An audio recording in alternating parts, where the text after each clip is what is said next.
ได้ห้ามเธอว่าเธอจะรักฉันไหมขอแค่เพียงเธอได้อยู่กับเขาตลอดไปก็ฉันเองมันเป็นตัวปัญหา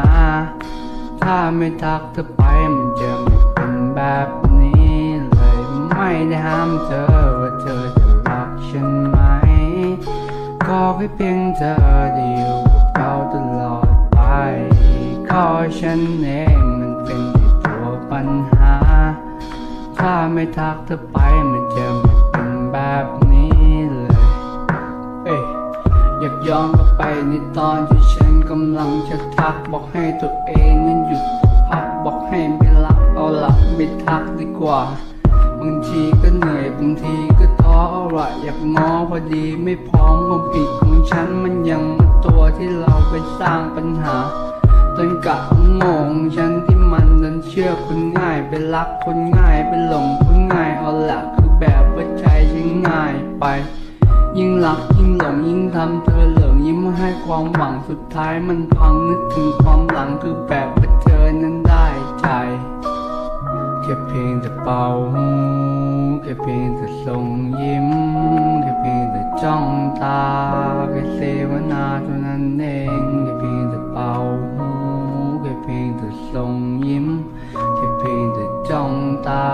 แค่เสวนาไม่ได้ห้ามเธอว่าเธอจะรักฉันไหมขอแค่เพียงเธอได้อยู่กับเขาตลอดไป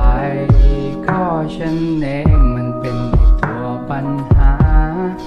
ถ้าไม่ทักเธอไปมันจะไม่เป็นแบบนี้เลยไม่ได้ห้ามเธอว่าเธอจะรักฉันไหมขอแค่เพียงเธอได้อยู่กับเขาตลอดไปก็ฉันเองมันเป็นตัวปัญหาถ้าไม่ทักเธอไปมันจะไม่เป็นแบบนี้เลยเรื่องราวมันเกิดเพราะฉันให้ฉันได้เป็นคนแก้ไขเองก็รู้มาทีหลังก็เลยต้องถอยก็แค่นั้นเองโชคดีแค่ไหนที่ได้คุยกันแค่นี้ก็พอใจ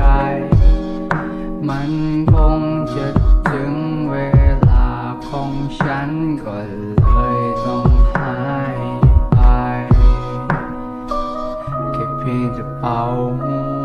แค่เพียงแต่ส่งยิ้มแค่เพียงแต่จ้องตาแค่เสวนาเท่านั้นเองแค่เพียงแต่เป่าหูแค่เพียงแต่ส่งยิ้มแค่เพียงแต่จ้องตาแค่เสวนาเท่านั้นเอง